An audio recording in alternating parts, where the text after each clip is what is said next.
G'day, fans, and welcome back to yet another exciting episode of Talking Stuff. Guess what? It's Halloween, and the most scariest thing I've seen all day is Mr. Aaron. How you going, old son? I'll tell you what, you see the American version of Halloween where it's cold and dark and snowy and people are having hot chocolates and all these other things and kids are going out and getting scared, and you drive home and it's daylight savings and balmy and nice. It's a totally different vibe, Halloween in Australia, isn't it? Look, I totally agree with you. Now, my front door is just over there, right? So if at some point through the show I go, "Oi, piss off, you little bastards," there's people knocking on the door going, "Trick or treat, get stuffed." So that's my attitude towards it. As you can tell, I've still got the cold from last week. It's all gone now, but I've still got the sniffly nose and a bit of the cough. So you're going to have to be a bit sympathetic with me tonight. And on top of that, this is a bit of a light show tonight because I'll be buried under this black and white stuff, which I'm going to be talking about in a moment, while Aaron's been dealing with all this really colourful stuff. And so I haven't been able to focus on putting a program together as much as I'd like to. So we kind of make it up as we go along a little bit. But Mr. Aaron, how's your day been, old son? It's been I was going to comment on that, actually. If it hadn't been Halloween tonight on the show, I might have rocked up at your place, banged on the door and said, "Oi, isn't your missus working for Cadbury's? Where's my chocolates?" But my day has been super busy. The last 3 weeks have been super busy at the shop. I've been working 7 days a week, going out and getting collections, bringing them back to the shop, cleaning them, pricing them, sorting them, looking them out, sorting them out, getting them ready to put in the shop, organizing the shop to make room to get new stuff to go in, and rinse, repeat over and over for the last 3 weeks. I've probably had the busiest 3 weeks I've had in memory, actually. Well, I'll tell you what, the joke would have been on you. You would have gone banging on my door going, "Oi, isn't the missus working at Cadbury's?" No, she retired. She doesn't work there anymore. So blow it out your furry one, son. So there you go. Karan is finally awake and has said the greatest show on earth has started, which is very, very cool. And of course, we are not promoting Sunny Saturdays this week. Next week we will, but not this week, because obviously this week I'm going to be at the store. Very good. Where did you get the pumpkin? Well, don't talk about Aaron like that. He's one of my best mates. Yeah. Jeepers. Yeah, love it. You got a response to that? Go for it. You found me in a patch and brought me home and asked if he could keep me. Yeah, it's when I want to start carving eyes into it, and that's when you got to start worrying. All right, we're going to kick it off now. As I said, it's a bit of a light show. The last half hour, actually, I haven't got anything to talk about, so we can make it up as we go along. It's funny that Russell's watching this, right? So recently, and I'm going to kick this off, I've been working on a documentary regarding the old Quatermass, right? Some of you know what it is. Some of you don't know what it is. It really doesn't matter, right? So I've spent 2 months making this damn video for the history of Quatermass, which was a British science fiction series from the 1950s through to the 1970s. And I had it all finished, all done, all wrapped up. And I uploaded it to YouTube for release. And guess what happened, Mr. Aaron? YouTube came back and said, copyright strike everywhere. Right? Block this, block that, this, that. As Russell said, the footage is 70 freaking years old, for crying out loud. So I've got blockages everywhere, mate. It's worse than you having constipation. I've got blockages everywhere.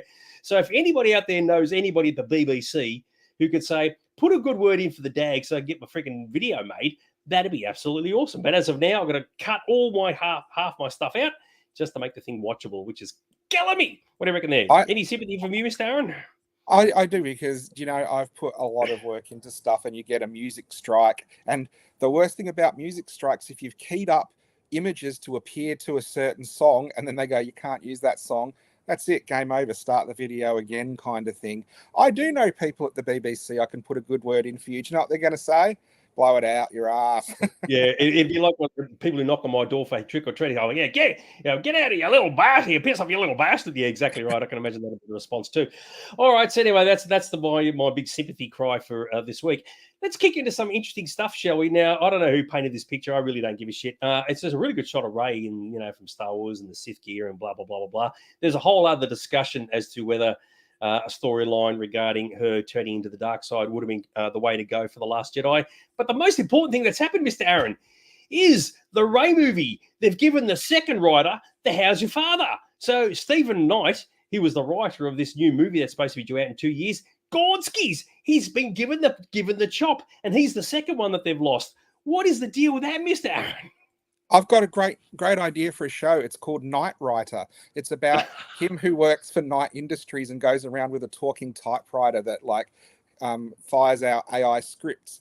But as far as I heard, and I do have some friends that work in the Disney in PR actually. Kathleen Kennedy pretty much announced they were going to make a Rey movie without anyone really knowing. And so all the stuff behind the scenes hadn't been worked out, apart from they were paying Daisy Ridley's a whole lot of money to come back as Rey, because they didn't think she would. So as far as I know, they're hammering out the stuff as they go along. It wouldn't surprise me if it's like in development hell for years and years and years and never happens. But that said, I do think out of the Disney stuff, Rey is the most popular character. You go to cosplay or you go to Comic Cons and stuff like that, and you see more little girls cosplaying Rey than you do any of the other female characters. So you can understand why Disney wants to go down that track. If you're talking about female characters, yeah, clearly. If you're talking about general characters, no. then Din Djarin, then Grogu, then Rey. In my I haven't opinion, seen any. Yeah. I haven't seen any Grogu cosplay. What, mate? They're everywhere. Little green dudes with ears sticking out, going, just eating macaroons. What can I say? Russell stole my joke. A Little Ray of Sunshine has gone from the movie. Anyway, so apparently they've given their right of the arse. Early in the year, there was talk about whether the director, the lady whose name I can't pronounce, was getting the flick as well, but apparently that was just a bit of a furphy. So anyway, this occurred like the day after last week's episode. Oh my God, there's turmoil at Lucasfilm. A writer has left Rey's movie. Oh my God, it's all falling apart. It was like, oh my God, first world problems. What? Must be a slow news week at Lucasfilm. Oh, I tell you what, you're not wrong. So there you go. Hang on. Christy said, I had a Grogu trickle treat tonight. Wow. Oh, did you give him a that frog? kid a macaroon? Hey? You pull it out and it goes, oh yeah, jumps out and read it. Do you know what'd be funny? The poor kid gets home and all people have given him a pickled eggs. Oh, just one at a time. I like it. I like this from Colin. Is she being paid in Republic credits? Yeah, absolutely. Oh, here we go. Ray's World, Jedi Time. Excellent. Oh, my goodness. Russell's on fire tonight. What can I say? Very, very good. Gave a chocolate frog. Oh, there you go. That's very, very cool. Well Nothing done. that a can of spray paint won't fix. Yeah, well done, Christy. Very good stuff. Anyway, so who knows where that's going to go with the Ray thing. Well, look, there's a bit of a Star Wars thing tonight, so get ready for that. I found this out today, and even I don't know if you even know about this. Now, there's a bit of text. I'm going to have to read it out to your fans, right? So it's obviously a Boba Fett picture. So without having to explain it, I'm just going to read the text at the bottom, right? It's to do with an auction house, right? Yeah. For the first time at auction, Heritage presents some of the original Star Wars action figure package art, most of which features photos from the films airbrushed by hand. One notable exception is the watercolor Star Wars Droids Boba Fett original packaging artwork from 1985, which was tied to the Saturday morning animated series and later used for 2 Topps trading card series and various action figure reissues. How cool is this, Mr. Aaron? The actual artwork for the card. Well, stuff like that does appear, and I have got original art from Star Wars cards, Doctor Who, comics and stuff before. That one I've never seen come up for sale, and it's a particularly nice one. That one is interesting to me because at one time or other, I have had every single Star Wars figure carded, and I think the only one I haven't is the Droids Boba Fett card, which is basically the same Boba Fett, but he's on that piece of artwork for the card. So that's a rare piece of art for a rare Star Wars figure.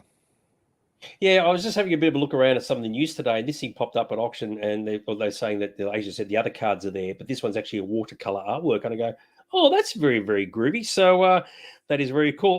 We've got Jean John. I don't know if you're male or even female, from Canada. I know that much. Good morning. It's actually evening here at the moment, and I don't know if they celebrate Halloween in Canada, but we kind of do here. And at the moment, trick-or-treaters have already buggered off because it's after 8 o'clock. So, but good to see you joining us all the way from Canada, which is very cool. Yeah. So yeah, hello from Melbourne to Canada. That's just, you put your heart and soul into a dude. Absolutely. Whatever happened to absolutely fantastic? Here we are in Melbourne. You were boring, dudes. That's your bag, not my bag. That's true. Hang on. I just realised. So John. I don't know if it's Jean or Jean, right? Because I know they have the French thing going on. You're a dude and you're 65. Okay, well, very, very cool. Good to see you, Jean, John. Let's if you can clarify that. Well, at least we won't get this wrong going forward, which is very, very groovy. All right, so this is going to be a great show to rewatch, isn't it? Oh yeah, tell you what, especially when Jean or Jean tries to write phonetically how to pronounce their name, that'll be quite interesting. Section 31. There we go. We actually got a different picture for it now, coming out next year, as you see, January 24th. We announced that last week. Hang on. Everyone says Jean, and I'm fine with that. Jean it is. All right, well done. Very, very cool. So, Section 31, they released a couple of characters today. You're right, it is a bit of a slow news week. Fuzz the Maniac, right, is either must be a Romulan. But the one that interested me the most is Melly, whatever, who's Delton. And of course, if you remember your Star Trek The Motion picture, Deltons, who are all have no hair at all except on their eyebrows, very what's the word? Have a lot of pheromones or something? They exude sexuality. And I thought if this character works for Section 31. That would make a lot of sense because she would have the ability to get people to bend to her will because of who she is. And I actually really like that. Actually, I thought it was kind of cool. Tennille says I exude pheromones, but she doesn't say sexuality. She says I Dude, not in the middle of a slurp, son. I find that interesting. I haven't seen those pictures before. Are they saying Fuzz the Maniac? Is it like a set of tarot cards they're releasing and they're all different characters within a Star Trek tarot or something? I don't know. I'm too busy just trying to visualize when I'm at the store on Saturday trying to keep my hands off you. I've got no idea. It just sort of came out today. So Brazilian heads. Oh, goodness gracious. I've got no idea. I just saw it today and I thought, look, as I said, it's a slow news day. Yes, very, very cool. But we could do that. We could do Star Trek tarot and do readings live online with our personalized Star Trek. You're the lover, Dags. I want to just, you know what? You've got me completely unfocused. I just want to feel the pheromones coming. How do we work on that one? Yeah, under the arms, waft. One sniff on either side. Where are we going with this, dude? Every time I get my Star Trek tarot read, I just keep drawing the Farragut over and over and over. Aaron exudes pheromones. That is absolutely. Oh, look at it. Smell of vision. Yes, exactly right. That is absolutely awesome. Next time you come into the store, you got to wait. Find it. Next to Docky Ockies, you got to have something that helps to promote you. Hang on. I can't pronounce that name. Morio. I think you've just joined at absolutely the wrong time because we're talking about Aaron's pheromones, which is actually very, very cool. Happy to see you again. Yes, Morio. I hope that we got that pronounced correctly. So, yes, absolutely love it. That is very, very good. That's one of the coolest things you've ever said, dude. I'm gonna have to use that as a catchphrase from going forward. A horrible Halloween experience. Aaron's pheromones. Of course, it's a Halloween thing. You could just get dressed as yourself walking down the street, and it's like, oh my god, it's the most horrible thing I've ever seen. And we've got Hotline joining us from Ukraine. We haven't seen Hotline for a while, so good to see you joining us as well. I like this, Aaron Arona. Okay, it's like Aaron Arona gone wrong, isn't it? Aaron Aroma. I can give you the aromatherapy you never recover from. I'll tell you what, you're right. You are right about one thing. Watching this back on replay is going to be fun for the whole family. All right. Second last thing. I don't even know where we're even going with this thing. This popped up today as well. It was talking about the Phantom Menace, of all things. And it turns out, right, remember how when you see Obi-Wan Kenobi in Star Wars, and he says to Luke, Obi-Wan, that's a name I haven't heard for a long time. According to Ian McCaig, who was one of the makeup artists or conceptual designers for the Phantom Menace, the entire story of the ending for the Phantom Menace was meant to be different, which would have explained why Obi-Wan reacted the way he did in New Hope. So there's more text. I'm going to have to read this out again as well. But this is a quote from him. And I thought, this is interesting. All right. It's to do with Qui-Gon. So this is what Ian McCaig said regarding the end of the Phantom Menace. For a time, the older Jedi was named Obi-Wan, and the younger Jedi was named Qui-Gon. it was very poignant that at the end, as Obi-Wan dies and Qui-Gon defeats Darth Maul and stays with his master as he passes away, he not only takes on his master's quest, but he takes on his name. So Qui-Gon becomes Obi-Wan. That's why when you see Alec Guinness in A New Hope, he puts his hood down and goes, Obi-Wan? Now, that's the name I've not heard in a long time, because he's not Obi-Wan, he's Qui-Gon Jinn. And right at the end, George changed it.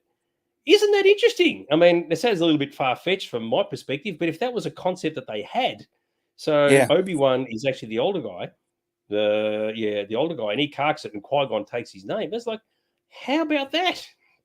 Well, the interesting thing, and back at the time, and in 99 and 98, that was the very infancy of the internet. I think the site's still going, the ForceNet, but it used to be a lot more rumors and stuff now. Now it's quite controlled. When the Phantom Menace was being made, there were rumors about that, and Lucasfilm actually copyrighted different names they never used. Obi-Wan Street was one of them, and Obi-Wan something else. But it was gonna, I think, originally be Obi-Wan was like a Padawan name, like a Padawan is a young one, and the Obi-Wan is sort of older. But then they got rid of all of that. But that was a rumor about the Obi-Wan being a name that got passed from like Obi-Wan, the teacher to the student sort of thing. So that would have been really interesting if they'd done that. I kind of like that. Yeah, see, it makes a bit of sense. I mean, they've kind of ruined it now because in the Obi-Wan series, Obi-Wan was getting called Obi-Wan everywhere. So when he says it in Star Wars, I said, I haven't been called that for a long time. It's like, well, it was only like 5 years ago, dude. So it kind of doesn't really match. Obviously, things have changed since the Phantom Menace. I like that. So it was more of like a title than a name. I guess you could say that. Guy said that Qui-Gon is one of his favorite characters. So that would have made a lot of sense, but yeah, obviously everything between has changed since then. That's probably why Guy actually cosplays as Qui-Gon every single day of his life. You never know. Exactly right. I like that. It's like Club Med with more sand. Yeah, exactly right. Sorry, dude. The other great rumor that I read, and this is going way back, there used to be a magazine, I think it was called Fantastic or Fantastic. It was like Fantastic. Yep. Well, they had before Return of the Jedi came out, they had all their predictions for what was going to happen, and it was, I would say, 99% wrong, but they said it was going to be revealed that Obi-Wan was actually OB1, and it was a clone designation, and Alec Guinness was going to come back playing another OB7 or something like that, because they were all clones from the Clone Wars. There you go. So, yeah, interesting. Look, I agree with some of those theories and speculations back then. Who knows where they would have gone. With Phantom Menace, that would have been weird, because if you look at it from a casting point of view, so that would mean that Liam Neeson played Obi-Wan, and what's his name? Ewan McGregor was Qui-Gon. So it would have been a bit weird to sort of do it. But I agree, it would have been quite interesting. But there you go. Anyway, we've got a lot of people watching right now, and you've all joined right at the right time, because guess what, fans? Of course, guess what, fans? I'm going to do this before I do anything else.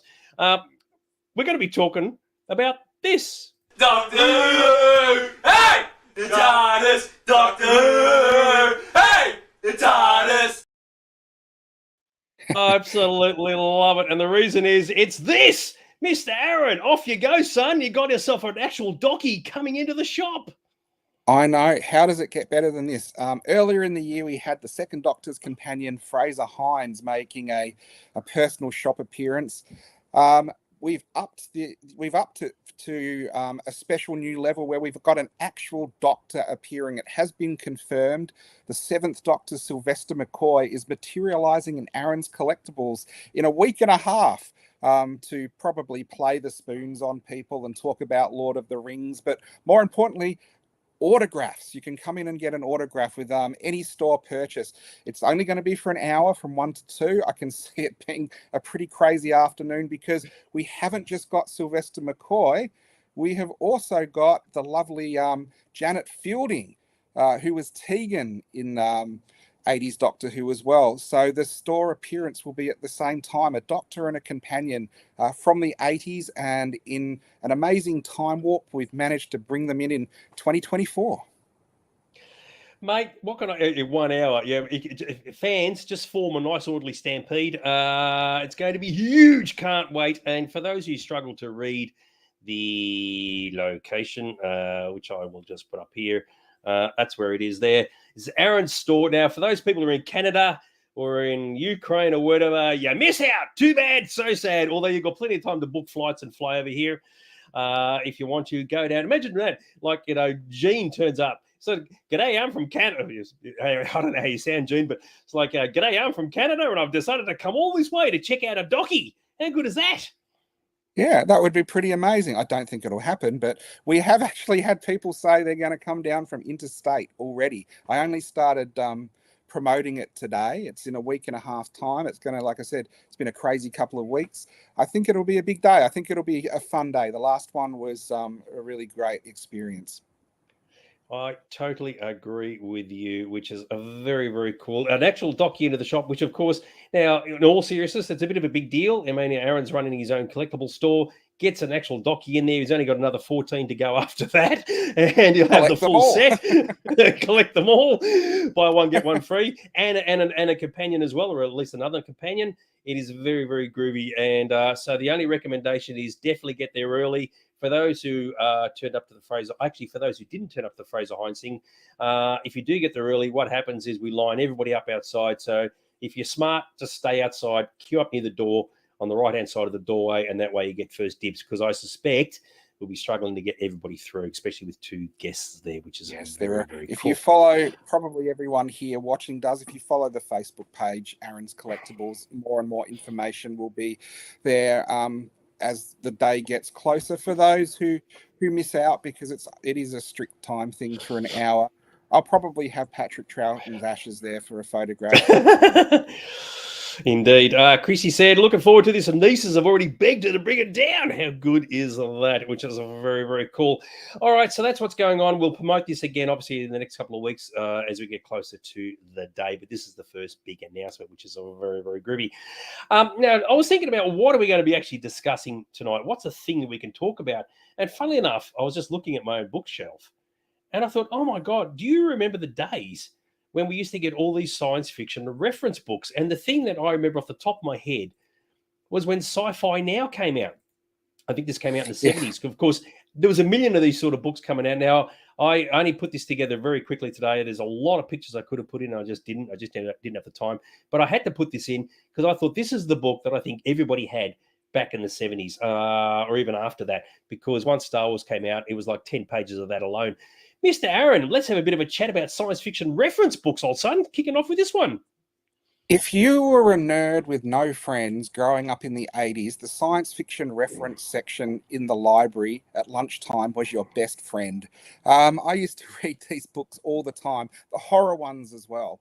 In a primary school library, there wasn't much of interest, but the reference book section for movies was a pop culture bonanza. Before there was the internet, you had trading cards and books, and maybe Minotaur books if you could go in and look at the magazines and things like that. I had that book. I still have it somewhere. There are a lot of reference books I loved. My personal favourites, The Making of Doctor Who, a couple of the Star Wars, The Arts of Star Wars, which were ones I absolutely loved. But once in a while, you do find like the Time Life Guide to Horror Movies. You go, oh my goodness, I remember having that, and you go through it. And the thing that was crazy, you'd have that, and because it was a horror movie, whoever put the edited together, or the editor, there'd always be a couple of nude pictures in, which was really jarring to find in a primary school library. Whoever selected them from the library probably didn't flick through and examine it close enough. But that was one of my favorites, and we still once in a while. Do you know what, Dags? You're never going to believe this. In the shop today, some Star Trek reference ones came through, but not recent ones like 80s ones. Very cool. We're going to be covering off a few extra things as we go along. So Alan Frank did the Sci-Fi movie book, and Sci-Fi Now was a follow-on from that, as Russell said. Yeah, I just remember when it first came out, and of course, as we've discussed this ad nauseum about how there was so little reference material when Star Wars came out in the 70s, coming across a book like that, it was like an absolutely treasure trove.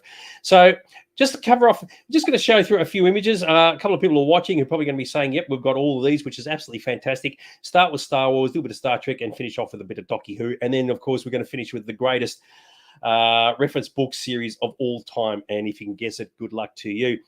So you mentioned about the art of books. Now, of course, this is reprints because this is not the original covers.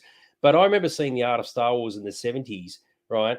And the funny thing I find about all these books, every single one, right? Coffee table books, no one ever reads them. All they ever do is look at the pictures. And of course, the art of books for Star Wars, they were a picture bonanza. The beautiful images all the way through. And even though the spines kind of fell apart as you read them, this series was absolutely spectacular. And I remember they were like, oh my God, mate, these are the greatest books I've ever seen.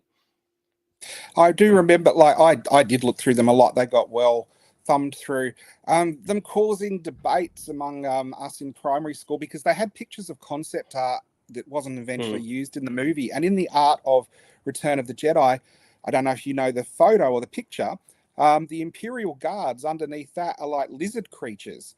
And we were like, oh, cool. Underneath the Royal Guards, they're actually like these lizard things, but they weren't. It was just like one of the concepts before they actually made them just people. Yeah, but those lizard guards ended up in V, you know, like invading the Earth to steal all the water and eat all the humans. They came from Sirius, but anyway, yes. Let's just take it from Star Wars and put them in V. Yeah, they were wearing the red as well, like the Crimson They Guards. were. Yes, they were wearing the red. So, yeah, the art of books, I mean, it was the quality of the paper, the quality of the photographs, and a lot of these reference books. For Star Wars, there's like tons of the damn things. It's just amazing. I mean, I don't know who even comes up with the ideas for these things. Spankin, who's watching, has got some of these. I've not seen, I've seen the Ralph McQuarrie one. And if you've ever seen this, it's just, the thing's enormous. It's like a boat anchor. Excuse me. And it's got the artwork. It's absolutely stunning. And, of course, the encyclopedia. I mean, the Star Wars encyclopedia has come a long way from the old Stephen Sansweet version. But these are awesome to look at. What do you reckon, dude? They are fantastic. Like, if you went, you could do this whole subject on Star Wars. There's the Star Wars Chronicles, which is another beautiful book if you ever come across it. And, well, they did one for the original trilogy, and then they did a new one as well, which I only found out about later. But all the art of books are great. And what really surprises me, there's a fantastic set of books, the Star Wars Empire and Jedi, the makings of. And I think I've seen every photo and every reference picture and everything to do with Star Wars. And they're still bringing out books with different photos and different artwork that I've never seen before. It just shows how much work went into these movies when they were originally produced. Yeah, the most expensive book I've seen, not physically seen, but I've heard of, was called Frames. And George Lucas went through and picked out individual frames from the movies, and it was in a wooden box and it was signed by him and all that. Oh, it cost thousands of dollars. It was absolutely nuts. But some of those big books, yeah, I mean, you're going to like pull a hernia just trying to lift the damn things up. But geez, I tell you what, damn impressive. What can I say? A few other ones, just as an example, Star Wars timelines. I mean, a lot of this stuff you kind of argue is still relevant because, you know, there's a lot of stuff like for the encyclopedia, everything's on Wikipedia now. I think everybody goes to that. But the fact that someone went to all the trouble to do these timelines and character encyclopedias and all that, once again, does anybody ever read the text? Probably not. They just look at the pictures. But yeah, I've got to say, just looking at them, though, I've got to say they look very, very spectacular. As with timelines, don't know what the deal is with that. But yeah, any thoughts? Well, one of the things, it's unusual, but when you think about it, you understand why. One of the most popular Star Wars reference books, and you could fill a whole shelf with them, are the ones on the Star Wars Lego minifigures, because they've made so many of them and so many kids collect them. And then the book company that releases them does that evil thing where they put an exclusive figure inside the book. So if you're a Lego Star Wars collector, you have to buy the book to actually get the figure. And they've done stuff like put a white Boba Fett in there, which is, you know, pretty evil for finding one of those on the secondary market. But it is a good way to see that even younger kids are into the reference books if it's the right thing. Yeah. Karana said, what is the rarest Star Wars book? It would be Frames, the George Lucas signed one. It cost like $12,000 or something. They only produced like 50 of them, if I remember. You can get the book unsigned, but get the signed one. I mean, when I first read it, I thought, is that actually a typo error? There's a lot of zeros on the end of that 12 or whatever it is. And just absolutely insane. You go. In Australia, it was only available at Specsavers. Exactly right. Very, very cool. Good to see Sean's joined us as well. Absolutely fantastic. We're still sticking with Star Wars books. Of course, I went completely Burko on the visual encyclopedias and the cross sections. And I've got to be, sometimes with the visual encyclopedias, they have to point out something that is blatantly obvious because they probably thought, well, there's a bit of a blank space there. We have to actually say something. But some of these were very, very groovy. And you do wonder with the cross sections, who got the job of dissecting all this shit to make it actually work as well as it did. Well, there's crazily that the visual dictionary there had an Easter egg in that came out just after the special editions of the movies, and when they had the picture of C-3PO, he had plates removed, and you saw the wiring underneath. And not until episode 1 came out did you realize they were giving a preview of what C-3PO was going to look like in episode 1 in that original book, which is a cool thing, and it shows planning a couple of years ahead. The incredible cross sections, you know, one of the biggest selling books before they did Star Wars was actually the Thunderbirds incredible cross sections, and that's what made them really famous. There was a sort of a revival of the Thunderbirds in Britain when they repeated them all again, and kids loved them. And the incredible cross sections brought out a Thunderbirds book, and for Christmas it was impossible to get it. It was like, you know, the Jingle All the Way, where parents are arguing over who can get the last one on the shelf, which is crazy for an old 60s TV show. Can you imagine doing a cross section of Alan Tracy or Virgil Tracy? There's bzz, bzz, bzz, bzz, and it just blocks of wood the whole way down. Unbelievable. Yeah, with the cross sections, of course, the funny thing was with the Naboo fighter, you got R2 sitting at the top, but then you used to wonder, where does his shoulders go? And of course, they had to try and draw all that in to make it actually logically fit, because in the movie they didn't give a shit about that stuff.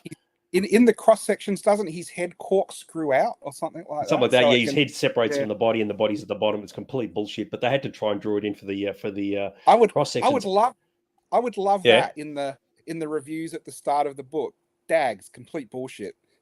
You were talking about the Chronicles earlier on the left-hand side. Jeffro was able to get a cheap copy of this. This was a really, really spunky piece of work, and it first came out. Absolutely spectacular. And the encyclopedia on the right-hand side, of course, this is back in the 1990s, I think, but long before Wikipedia existed. And at one point, you know, these encyclopedias were the go-to for any sort of information, but now they're just defunct because, you know, things like the Wikipedia and whatever else have sort of taken over. But that aside, stick with the Chronicles on the left. And that I know was definitely a must-have book for a lot of Star Wars book collectors. Yes, I'm looking at that and the other version of it just over to the left of me now, but it's buried behind stuff. I don't know. This shows you how messy my room is. I don't know if you can see it just sitting in the big bookshelf. Probably not, but it is one of those great books that if you can find it, it's definitely worth adding to your Star Wars book collection. I have to point out before we move away from Star Wars books, one of the things I don't like about the Star Wars reference books, particularly the visual dictionaries, is they often said to the writer, fix this mistake in the movie, and they will make some absolute bullshit, you know, up about some item or something that is not canon at all. And one of the ones was in when they did the visual dictionary for The Force Awakens about how you could see the gun that was used to, you know, destroy the planets from, you know, different systems. And the writer came up with some bullshit about it being a trans-dimensional gate gun that when it's fired, every planet in the whole galaxy sees you use the thing called quintessence and all this. I remember reading about that too. I was like, what? They just pulled this out of their asses, mate. Can you bring the camera closer to you, please? You're a bit too far away. Want those pheromones again? Oh, even with my blocked nose, they're just getting through all those they're getting into those hard to get places. What can I say? Karan's asked, keep the answer short. What's the best Star Wars book you have? The one I love because it's the scandal in me. It's called Dark Empire, and it was written about George Lucas. It's an unauthorized biography, and it really tells you all the shitty stuff he did to different people and screwed people over. And it's an absolute page turner. Don't do that to Marsha. Don't do that to. Oh no, he did it to Marsha, and you know, stuff like that. So that is, I think it's long out of print, but it's a real good book. It might not be the most accurate and it might not be the most renowned one, but that is my favorite Star Wars book. When I read it, it was an absolute page turner. Very, very cool. Christy said the biggest problem with, you never know if you can trust the information in sites like Wikipedia. They do tend to put in the references as to where the information came from. And it's the closest thing to the... Do you What? know, Dags, how bullshit Wikipedia it is? It isn't even run by Wookiees. The un-Wikipedia. Good old Tash has joined us. I'm sitting next to Dave that's spanking whilst watching this, and all I can hear in my ears, I've got that. I have that one. I've got two of those. Absolutely love it, which is a very, very cool. And the last Star Wars book I've got to bring up, and this was an absolute ball terror when it came out, was Dressing a Galaxy, about all the costumes from the Star Wars prequels. And I remember there was a version of this. Tricia Bigger, I think, was the costume designer, where they actually had swatches of cloth in the books themselves. Not all versions, just some versions, so you could actually feel the fabric that they used to make the costumes. And I tell you what, because there were so many different costumes from the prequel movies, this book was magnificent, and it was another boat anchor again because it was so damn big and heavy. But I tell you what, in terms of Star Wars reference books, it's definitely one of the best I've ever seen. So very, very cool. Yes, we got a big Star Wars reference book collection pretty recently. Dags went out and helped move it, actually, from research. That one, your friend had. We got. There was just about every Star Wars reference book that I could imagine there. It filled in some gaps in my collection of stuff that I never thought I would ever see. So if you collect Star Wars reference books, you could literally fill probably 2 bookshelves full with different books, and all of them would be worthy because they all have different stuff in. Yeah, beautiful pictures. And as I said, no one ever reads any of the text. So there you go. So into Star Trek. Now, the funny thing about Star Trek, like we talk about Star Wars and coming out with the Art of books back in the 70s, but the early Star Trek reference books were really old school, like photocopy paper and all that sort of stuff with technical manuals, and all this other sort of doodad stuff that was coming out in the 1970s. Unbelievably low-end quality. But at the time, it was the only thing you could get your hands on. And you go, I want to learn more about Star Trek, which actually had less sort of like reference material than anybody else. So these things were an absolute godsend. I remember seeing the ones for the uniforms and for the text, and obviously you got the ones there for the ships. Absolutely fantastic. And it all sort of started from there. And I think once the next generation kicked in many years later, they really did start to ramp up the quality and make them a little bit more slicker in production. I mean, the Mr. Scott's Guide to the Enterprise, I think you've had that in the store. I actually never even looked at that. But the one on the right is all to do with the ships.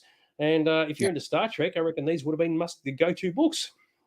Star Trek reference books, you can hardly give them away.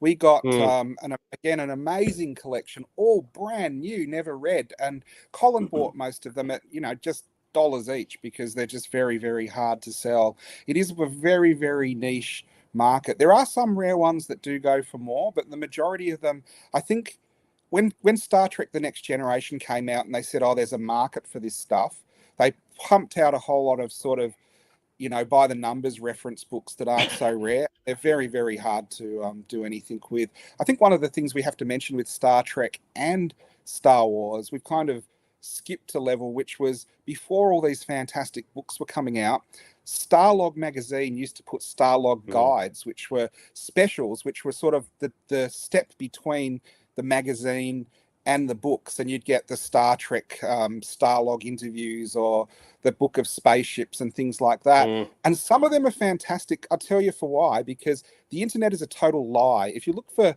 movie pictures on the internet, it'll go, there's 3 million hits, but you quickly find it's the same pictures over and over again. But you get some of those old guides, and there are hundreds of pictures that aren't available online and no one's ever scanned. And plug for Russell, he's been doing quite a good job in going through some of those rare interviews and rare photos and putting them up. But they're always fun, and you can find them really cheap. I love the toy guides, actually, that Starlog did and brought out. So you know how a few moments ago Tash said that regarding Star Wars books that Spanker was saying, I've got 1 of these, 2 of those, 5 of those, 10 of those. He's just written in Star Trek books, don't have that, don't have 2 of those, or don't have that. So we're not obviously trekking over to your house. And I agree with Russell, the technical manual was a holy grail back in the day. They were, because there was nothing else to turn to. And even if somebody just made it up at home, just drew out some rubbish and printed it, we thought it was just like the must go-to books for that period of time. And sticking with the start, what are you doing, dude? Sorry. I think Greg's talking about that one. Okay, yeah, we're getting to Doctor Who in a minute. Yeah, put it down, dude. We're getting to Doctor Who in a second. So, yeah. Anyway, so sticking with Star Trek, and of course they had their encyclopedias as well. I don't even remember the one on the left-hand side, but I do remember the chronology on the right, because some of these books were fantastic, because it's like, I need to know, where does everything fit time-wise, especially with Next Generation. And this book back in the 90s, in the 80s, 90s, was the go-to book to work out where does everything fit. And I tell you what, these were books that I really did look at and read. That one in particular was absolutely spectacular. Well, they actually, the Calvin timeline happened, and those books were erased from history. Yeah. Well, that's exactly right, actually. So, but yeah, for those who remember that, that was fantastic. Now, the one you're talking about, you got these in the store. The one on the right-hand side, yeah, that's kind of just died a death, hasn't it? And the compendium was big for the original series, but the one on the right is just, yeah, can't even give it away, which is really sad. It is sad. Star Trek being sort of a more, I guess, for not for adults, I guess for nerds, there was a lot more reference books for that than there was for Star Wars, and because of that, now there are more collections of Star Trek books turn up, and they're very hard to sell. I've actually suggested, when people have rang the shop and said, "Oh, we've got like 30 or 40 Star Trek books," said, contact Austrek and donate them to their library, because we really can't do much with them. Yeah, it is very, very sad. And the thing is, like the Star Wars ones, the quality is outstanding. They are really, really, really good. But yeah, it's a very limited market. Most Star Trek fans just don't give a rat's bum about them, which is very unfortunate. So that's actually the end of the Star Trek ones, which clearly means that it's now time for this. Doctor Who! Hey! The TARDIS! Doctor Who! Hey! The TARDIS!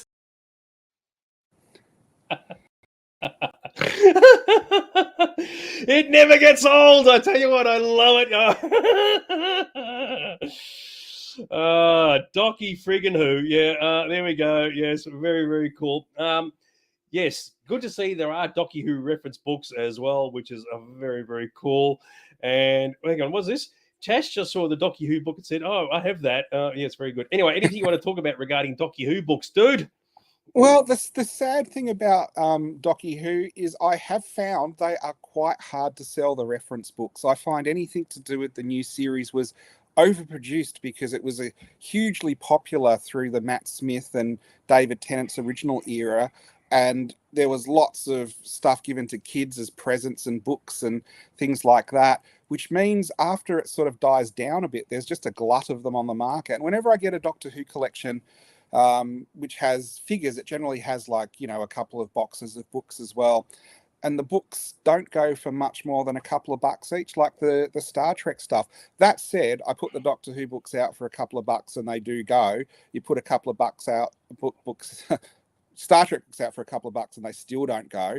But the old Doctor Who books, the classic stuff, that goes really fast and is getting hard to get in good condition. The technical manual that we were talking about before was the mainstay of op shops in Australia in the 80s and 90s. It must have been one of the biggest Doctor Who selling books ever in Australia. It was actually printed locally by the ABC shop, and they really pushed it. So even that now has dried up, and when we get it in nice condition, it'll go straight away. The new series stuff is very niche. It does sell, but it tends to sell new, and anyone who bought it gets it when it came out, so it doesn't really sell on the secondary market. So again, there are some great reference books for Doctor Who. They were mainly put out in the 80s and 90s when Doctor Who wasn't around. I don't know if you've got pictures of the 60s, the 70s, and the 80s. They are my three favourite reference books. And then you've got the Celestial Toy Room, which is a guide to all the toys, which is basically essential for collectors. But these haven't been updated for a while because the internet kind of put an end to all of that. Yeah, which is very, very sad. I would have thought with that Doctor Who technical manual, every fan would have at least had that one at some point. Even Marcus said it was his first book. I totally get it. I saw it everywhere as well. And as we said earlier, they were like the holy grail of books at the time if you ever wanted reference material. I think there you go. Merv Binns actually had a pallet of them.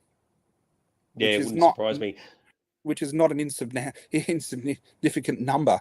But yeah, so Doctor Who books, the most expensive ones, probably the leather-bound ones they released in the 80s, which were all signed and bound in leather, hence the name. And just to finish off, probably the best and worst, reference books for anything, anywhere, started off as a great idea at the time, but of course they are boat anchors now, of course, with the fact files.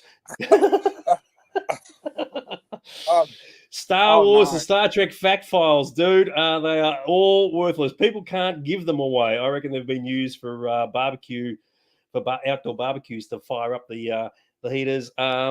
It's a sad thing.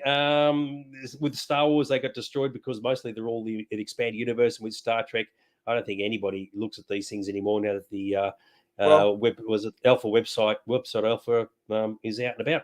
Sorry, dude, go for it. Well, you do know that Star Trek fans were all good during COVID when there was no toilet paper. Yeah, they had all their fact files. Do you know there wasn't just these? There was the X-Files fact files, and there was also the Stargate fact files, and all of them are equally popular, as in totally unsaleable. Can't give them away. No, you can't. Memory Alpha is the Star Trek equivalent of Wikipedia. But they started off as a great idea at the time, and everybody was buying them and going completely nuts. And then there was another one and another. Once you got into the hundreds and the folders, people said, oh, my God, this is taking up like a bedroom in their house. And then, of course, once the internet came in, they were out the door, done and dusted. Thanks for coming. They are literally so heavy, they would bow the shelves on an IKEA cabinet.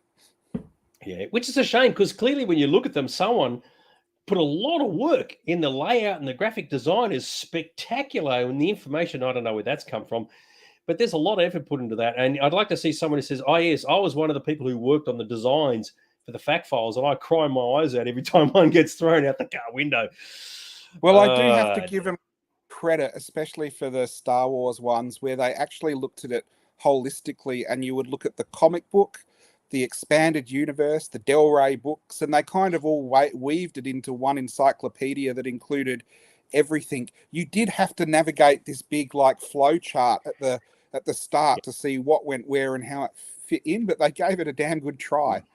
Yes, they did. And they obviously did sell for a period of time, but now you couldn't give them away to save your life. Maybe use them to jack up the car wheels or something like that. So there's a lot more pictures we could shove in, as we said, with reference books.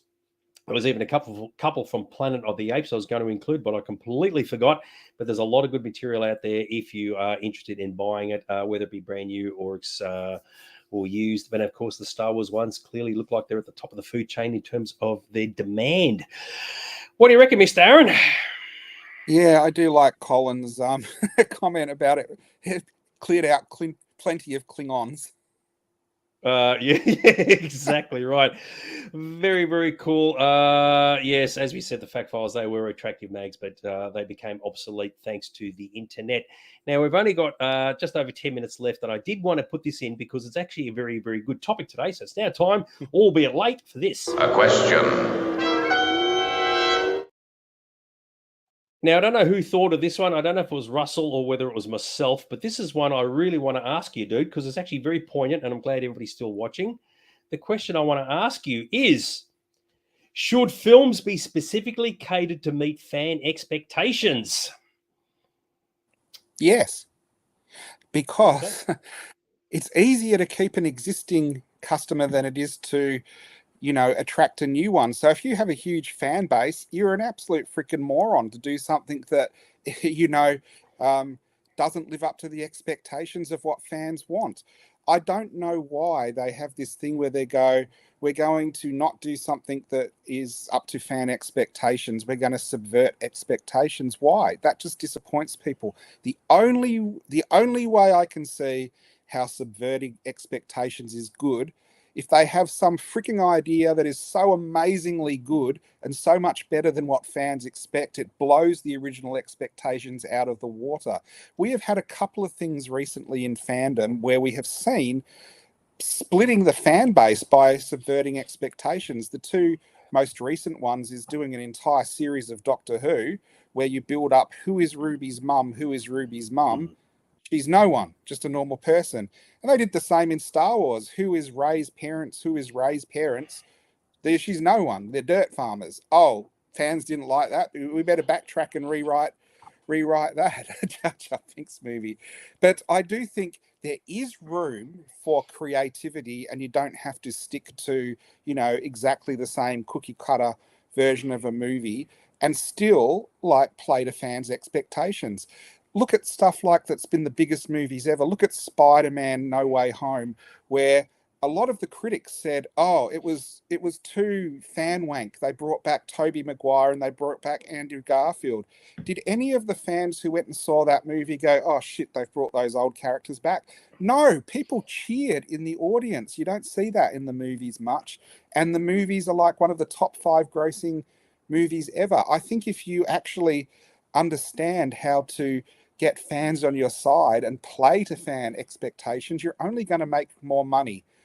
Is it artistically as great as doing something that doesn't? Maybe not, but your shareholders are going to love you more if you make a movie that's enjoyable and makes $1 billion than a movie that lets everyone down and has Lady Gaga doing music in. So my question to you is, and I don't know if you know the answer, well, you may have a theory about this. Why doesn't it happen more often?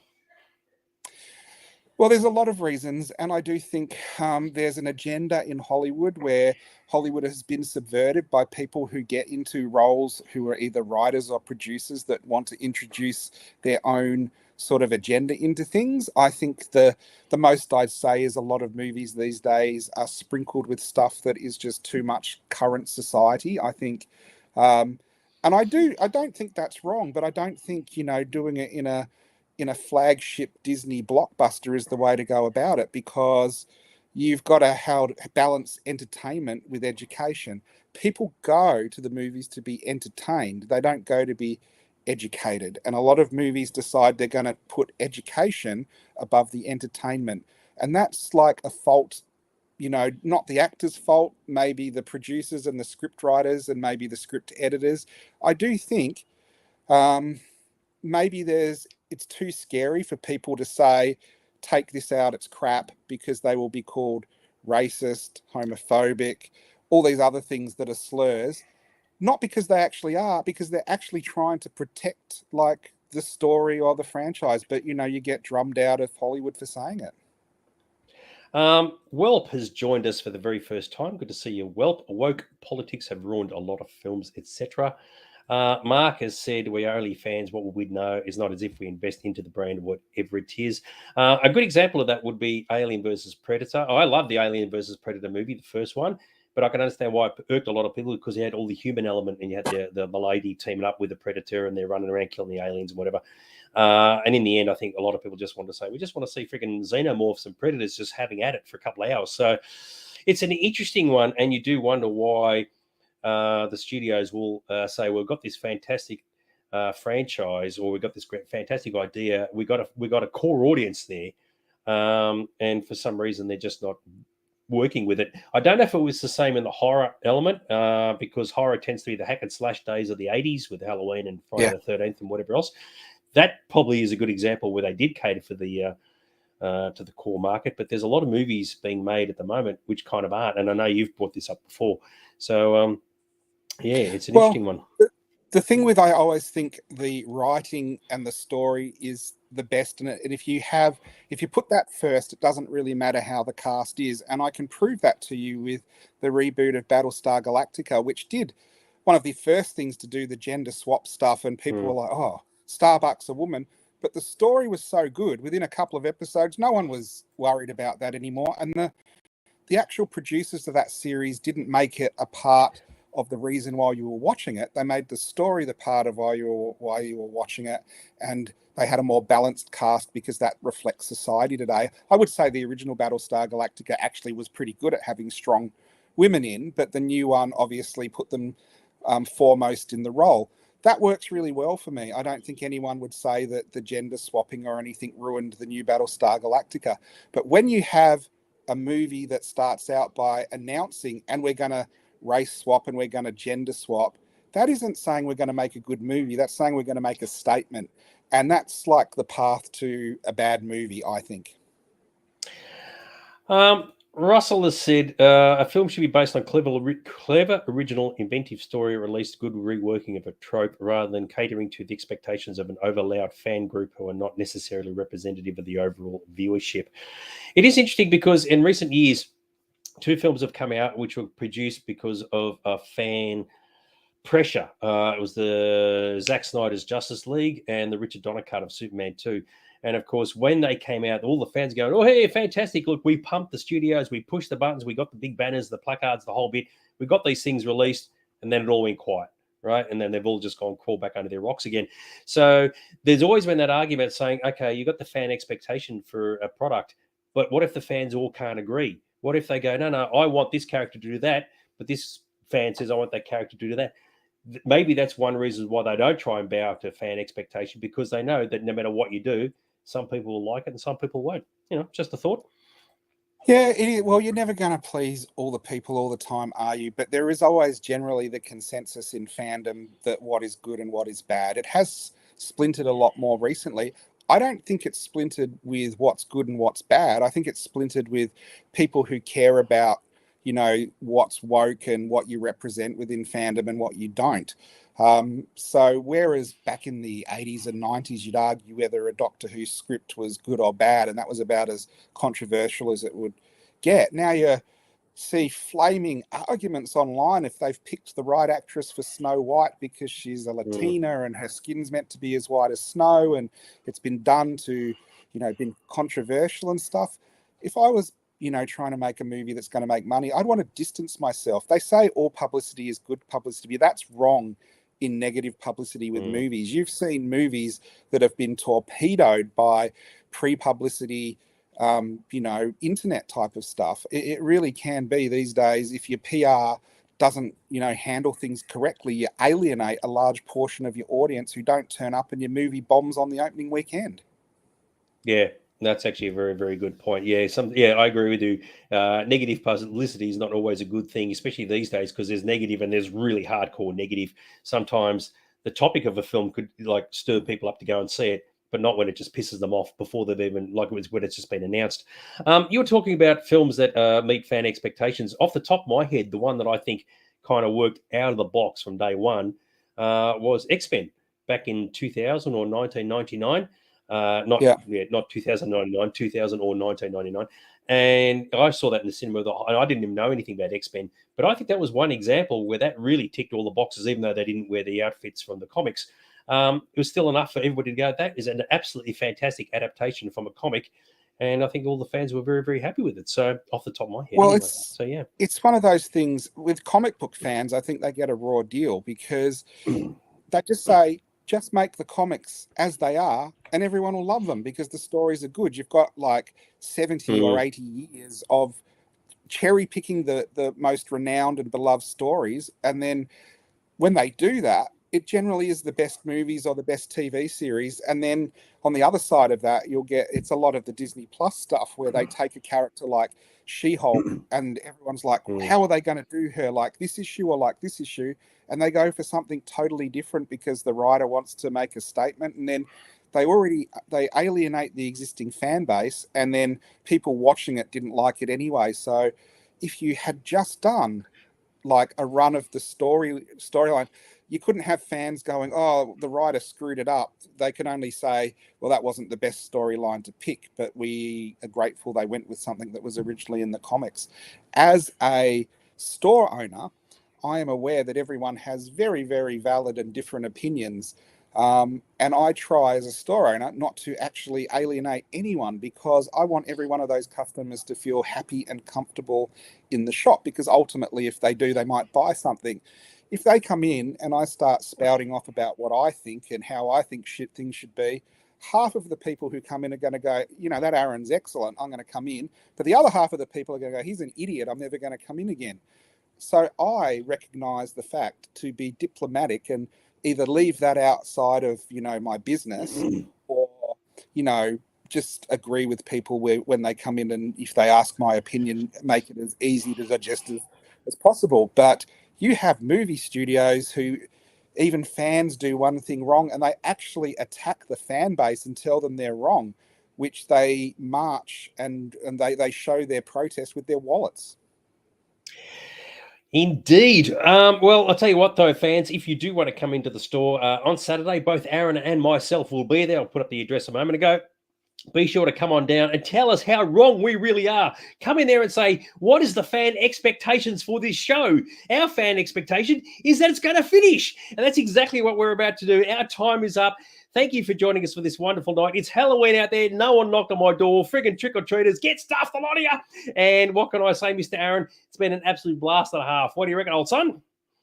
Absolutely. Thanks for everyone for being here. Have a great Halloween. Hope we see you at the Doctor Who Day in a couple of weeks, or as Dag said, he'll be around on the weekend in the shop. Come in and ask us what we thought of the Jodie Whittaker era of Doctor Who. Yeah, and if that doesn't work for you, just ask for Aaron to say to let loose some pheromones. Because I tell you what, you have to stand behind me though, because I'm going to be at the top of the queue. All right, guys, party hard, rock on. We'll see you next week. Okay, bye for now. Have a good night. See you.